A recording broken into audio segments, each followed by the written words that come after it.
The night that changed everything started out like any other February night in upstate New York. You know, the wind's howling outside, it's cold, the snow's piling up against the front windows. And there I was sitting at the dining room table surrounded by a bunch of tax papers. There was the W-2s, the receipts, all the printouts from the bank. And honestly, I'll admit it, I was a little anxious because as much as I love talking about money, it kind of just takes me a lot to sit down and look at everything for the tax season, once a year. So the two boys of mine, they were finally asleep upstairs. Their bedtime routine of just one more story, can I have another snack, was finally over. And my wife, Courtney, she was headed to bed too. So I'm alone at this table with my annual date, also known as the IRS. Now, back at that time, I was still a classroom teacher. And honestly, being a teacher was my dream job when I was 22 years old. I mean, really, I loved learning with the students, teaching them all the new ideas. I guess I didn't even mind cafeteria duty that much. But let's be real, loving your job doesn't automatically get you financial security. So at that time, even though I was almost on the top step of the salary chart at my school district, I still had a mortgage, two growing boys at home. I just felt like I was treading water most of the time. You get 2 steps forward and then all of a sudden 2 steps back, and you just got to keep your head above from that drowning feeling. So that night, I was trying to figure out if our tax refund would cover the funny noises coming from my wife's Chevy Cobalt. But when I plugged in the numbers, and I did it a few times, it was looking like our tax refund wouldn't even cover like 2 out of the 4 tires. It was just one of those moments where you kind of feel like a little helpless. And so I needed a break. I just opened up the laptop and I typed in like how to get a bigger tax refund. And what's funny, I expected some clickbait articles about how you got to stop buying coffee every day. But instead, I immediately stumbled onto something called the Earned Income Tax Credit. And I remember thinking this probably isn't for me. Maybe it's only for other people. It has to be too good to be true, right? But then again, maybe not. So I kept reading and I did. I started to get a little excited because I love learning all the new tax tips. It seems like it's always tough to keep up and learn this stuff in the first place. But honestly, even if the numbers aren't going to work for me and my family, then maybe they can end up helping somebody else that I know. So I just decided to dive into this one. And of course, there was something called the sweet spot for Earned Income Tax Credit. And basically what that means is for a family of ours, married, 2 kids, it was possible to get a maximum credit for $6,960.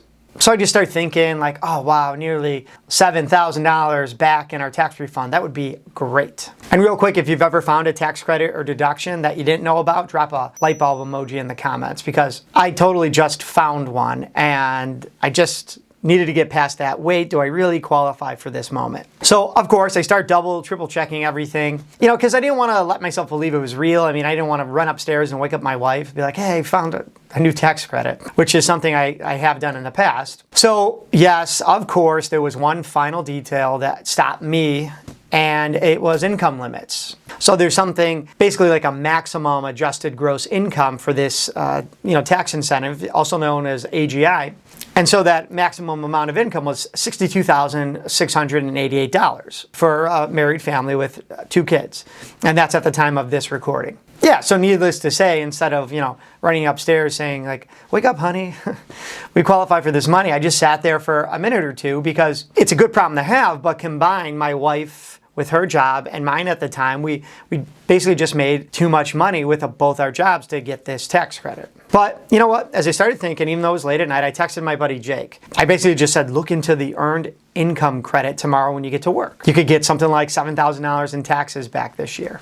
And I remember Jake actually replied a couple minutes later. He's like, you're waking me up texting about taxes this late? And so yeah, it was a little late to text. But the thing was, the moment was cool for me because even though it wouldn't benefit my family, it would benefit the family of one of my friends. So I just kind of had to share what I was learning. You see, Jake, he has 2 kids and he's a teacher and he hadn't been teaching as long as me. So I wasn't positive, but maybe that tax credit applied to him and his family. So yeah, I was a little bummed before, but I was feeling just on a roll, a little pep in my step. So I kept going to look if there was any other tax incentives out there that, everybody was missing. So skip ahead, it's the next day at school and, it's tough to focus on my lesson plans. I mean, as exciting as it is teaching, 8th graders where the comma goes, my mind was on researching other tax credits that might be able to help us out. And so, for those of you who know me, I got a little obsessed, the good kind of obsessed. Kind of like when you find that new Netflix show and you just keep like binge watching every episode to find out what happens next, what happens next. So for me, what happened next was I discovered other tax incentives. There was this one called the Child and Dependent Care Credit. And that one applied to us. It was perfect timing too, because we're struggling to pay for daycare with 2 young boys. And so I was feeling pretty good about that one, and I just kind of kept the research going. I learned about another one called the Lifetime Learning Credit, which, get this, it actually helps fund or pay for professional development, courses that you're sometimes required to take like every single year, especially if you're in a profession like a teacher that requires this stuff every single year. So yeah, with each discovery, each tax incentive I learned about, I felt like I'm, finding money in my pocket. But let's be honest, instead of finding like $20 you left there a year ago, we're talking about finding thousands of dollars back on your taxes. Oh, you know what? I just thought of the furnace story. So this is where things like get interesting when you start to learn a lot more. Our furnace in the old house had been making these noises like a steam engine. I think it's actually like a boiler, so that's probably why. But this one really cold night, Courtney and I are lying in bed, and you could hear that furnace. It was wheezing, it was making clanking noises. And Courtney just turns to me and she says, "Rich, I think there's something wrong with the furnace." Well, yeah, of course there is. She was right. I planned to call the HVAC people the next day. But my mind was kind of still in that tax detective mode. So in addition to calling the professionals, I started researching, furnace replacements. At first, I just wanted to see, how much it would cost to replace it. But then I discovered something called the Residential Energy Credit. Now, this might depend on where you live or what type of heating and cooling you have. But for us, it was going to save us nearly 30% if we replaced and upgraded this old boiler furnace with something more energy efficient. And again, I remember just leaning back in my desk chair that day, smiling, because it was like finally the universe was cutting us a break. Now, of course, I don't want to make it sound like it's all sunshine and roses, like everything's smooth for us all the time. As I learn more and more, I think back to when I got a letter in the mail from the IRS. I actually, it's like a little PTSD moment, honestly. See, when you claim tax incentives, you're not always 100% sure, if you're doing everything right, especially if you're not a professional. Well, getting a letter from the IRS in the mailbox, it comes in this little thin envelope, it's got their return address on it, and you're kind of just like, your heart stops for a minute. I remember I was standing in the driveway, kind of afraid to open the letter. I wanted to do it before I walked in. So if Courtney was watching me from the window, she's probably wondering why I'm having a staring contest with an envelope, right? But it was all good. When I finally opened it, it was just they needed some documentation, which of course I had. I saved all the receipts, all the invoices, all those bank statements. But I got to say, that moment, it's a little scary, and it teaches you, taxes, they're not a game. You know what I mean? Yes, it's about learning all the tax tips and the rules and then claiming them, claiming what is rightfully yours. But it's also about being meticulous and keeping records and following all the rules. So as I got better at learning all the tax codes, something really cool started to happen. And it didn't happen all at once, but everybody in my life, in my circle, they started asking for just like tax tips or suggestions. There was this one teacher down the hall at the time, Karen. She was a single mom and she was new to teaching. She still had to finish up her master's degree. So when I told her about that lifetime learning credit, you would have thought like I just handed her like a winning lottery ticket. And then there was my friend Corey. He has this like woodworking business that he, started on the side. It started small.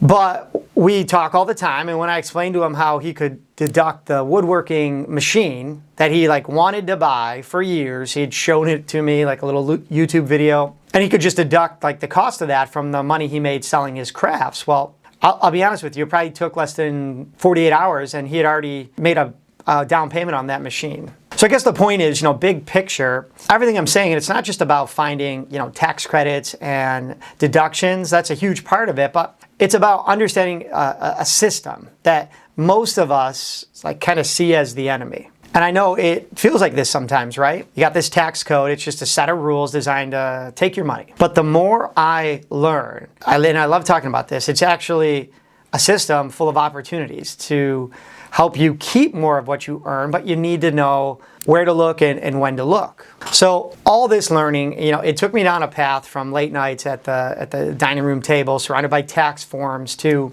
honestly, late nights making YouTube videos about business and tax incentives. When I started doing all of that, it wasn't even to become a content creator or build some massive business. I was always just trying to learn more and then share what I learned to help the people that I know avoid leaving money on the table, like I had. So here's what I want you to take away from this story. The money you might be leaving on the table, it's real. And it could be the difference between, that living paycheck to paycheck mentality or starting to build real wealth. It could be the summer camp money for the kids or the emergency fund that helps you sleep better at night. Or maybe, just maybe, that little bit of seed money you need to start that business idea. The IRS isn't going to call you up and tell you about any of the credits or deductions you're missing out on. But they're there, and they're just waiting to be claimed by people like you who take the time to learn.